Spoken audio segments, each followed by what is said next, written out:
I would like to inform you of another important story going on. Did you know that there's a major strike going on in Erie, Pennsylvania?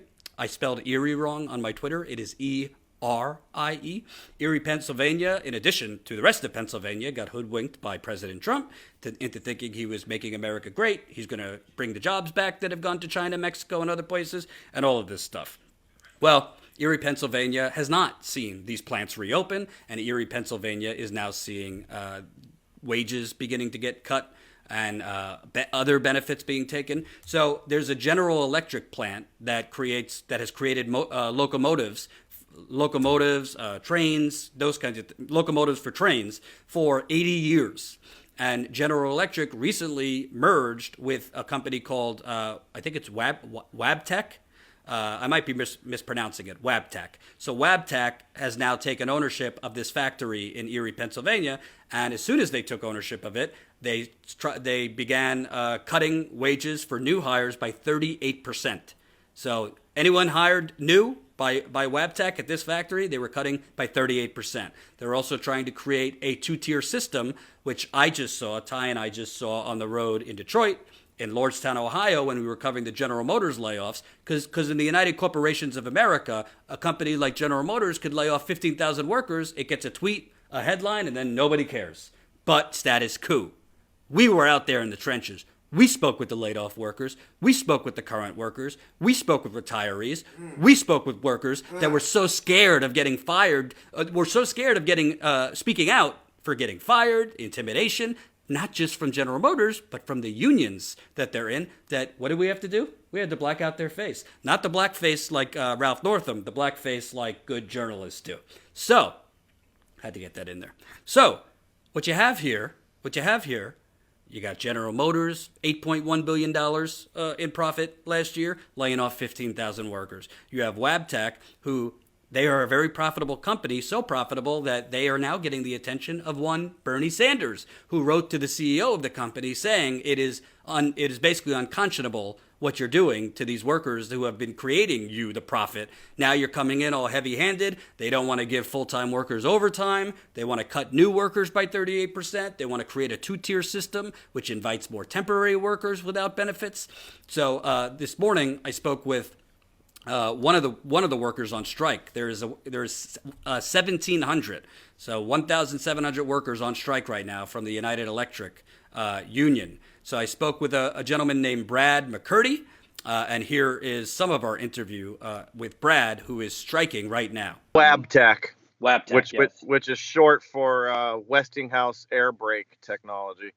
Right. So kind of talk to me about how long did you guys know this merger was going to happen, and what were you told about it as far as, hours, benefits, pay versus what has ended up happening?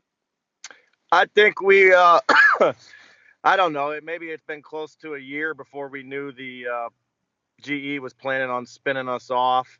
And shortly thereafter, the Wabtec name kept coming up, and then it kind of rolled into, okay, this is happening. And right out the get-go, we were all kind of optimistic, maybe naively, well, definitely naively. And because everyone within the facility was telling us that they have a rich history of acquiring successful businesses and pretty much leaving them alone and just letting them continue to make money for their corporation. So we were like, oh, well, this sounds good. Maybe we won't be in this struggle like we have been with GE forever. And a company is going to buy us out and appreciate the profit and the work we do. And we won't have such a struggle on our hands. But boy, it looks like we were wrong. Right. And it looks like they want to cut wages for new hires by 38%. They want to mandate more overtime. And they also, one thing that really hasn't gotten a lot of attention, but a lot of these companies, including General Motors and other manufacturing companies, have been doing is setting up kind of this two-tier system where they could bring in more temporary workers. Can you kind of talk about a lot of the cuts and sacrifices they're asking you guys to make? Well, yeah, it's just absolutely disgusting. that they can be making the profits that they're making, and try and gut punch our community into taking such concessions, whether it's the hourly wage or the working conditions themselves.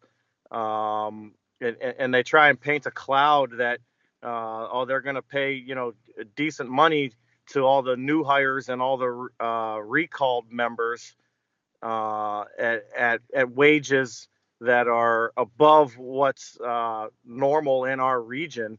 But that's unfair to say, and that's an unfair comparison, because there's no one in our region their size and making their kind of profits. So to me, that seems underhanded to use that as a benchmark. Um, they're asking us to sell our community down the river, and family sustaining good jobs down the river, and it's just not right. Want to read, unsurprisingly, Bernie Sanders is joining in the fray here. So he wrote to the CEO, Raymond Bettler of Yeah, Wabtec, saying, "Let me be clear, Wabtec is not a poor company. It's not going broke. Through the first 3 quarters of last year, Wabtec made 256 million profit and had enough money to give you, the CEO, a $3.5 million compensation package. right. This year, total revenue for Wabtec is expected to exceed 7.7 billion. So it kind of comes down to this issue of, I think we're talking bigger scale, labor, manufacturing workers in America have been attacked basically since the early 80s. Uh, Corporate greed, plain and right. simple. So let me ask you then, because I just got back from Detroit and Ohio covering the General Motors layoffs there, 15,000 workers, and you're seeing, I think you're seeing more talk and more loud talk of possibly unions coordinating together and working Yeah, together, not just nationally but globally, because correct. what are your thoughts on obviously your fight in Erie, Pennsylvania, but labor unions across the country, because these corporations have been getting away with this all-out attack for a long time? Yeah, the attack on the middle class is rampant. It's nationwide, it's global wide, and it's disgusting, and there's got to be a line in the sand drawn, and we're doing that here. And can you kind of talk about this plant? It's a General Electric plant. I think it's been there for like 80 years. Talk about the community around. Like, how does this affect the community as far as the wage cuts and Yeah. some of the more regressive things that they're trying to do? It's a big deal. Unfortunately, the company's really good at manipulating the media and attempting to manipulate the community.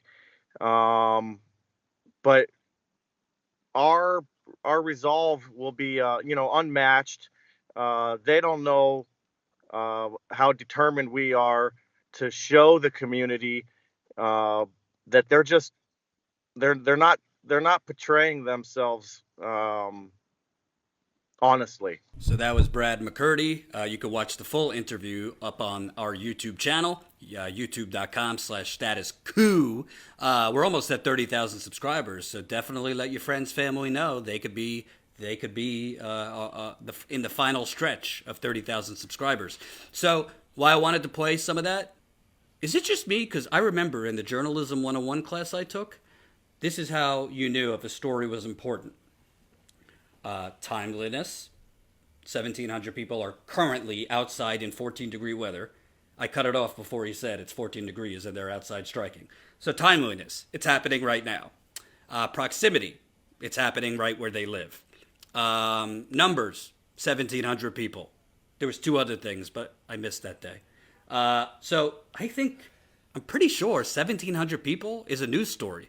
I'm pretty sure 1,700 people striking is a news story. Why is it not anywhere? I haven't seen it even on Twitter. Other than a few hashtags, I don't see any media covering this. It's definitely not trending on Twitter. If you go to the union's website, you see it. Yeah, but it's not trending. It's not trending on Twitter. CNN's not covering it. I don't think New York Times is covering it. It's almost like they don't want to actually spotlight workers fighting back.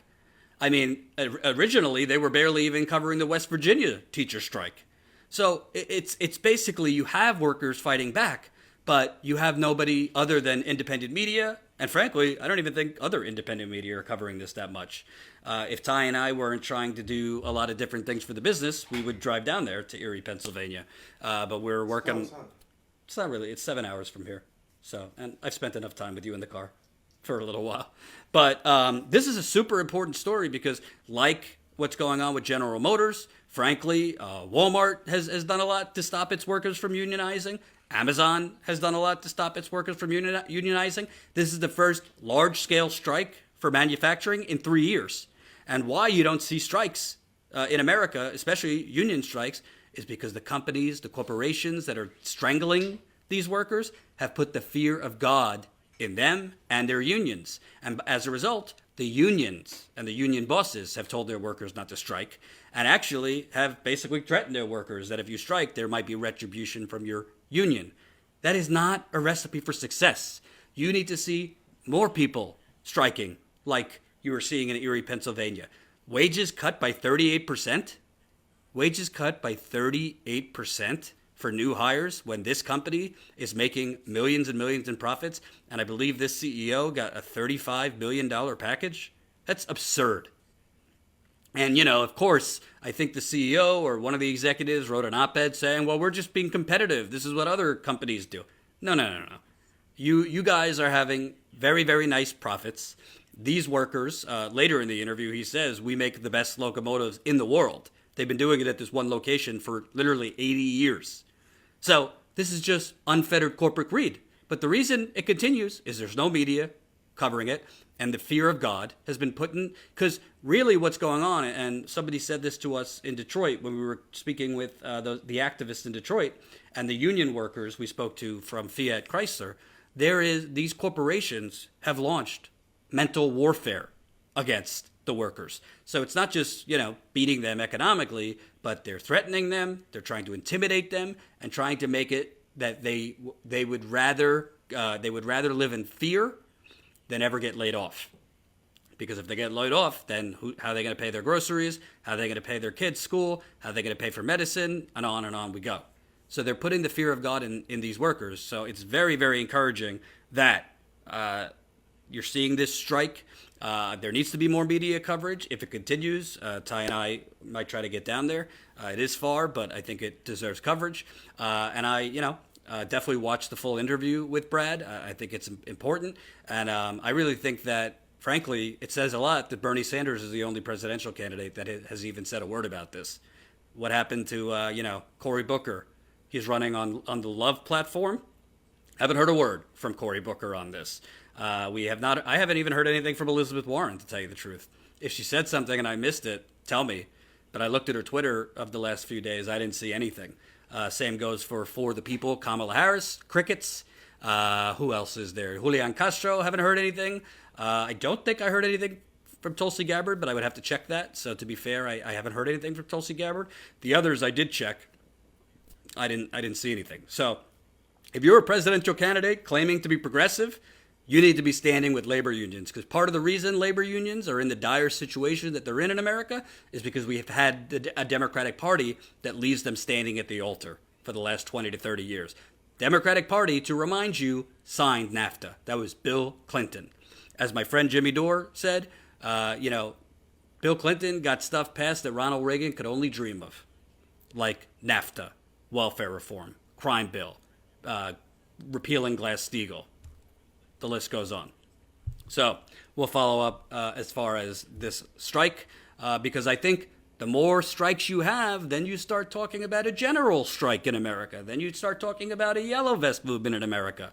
But you gotta, you can't have that if workers are in major, major fear of consequences. Hope you enjoyed that last video. Hop on over to statuscoup.com where you can sign up for our email list and become a member for as low as $5 to $10 a month.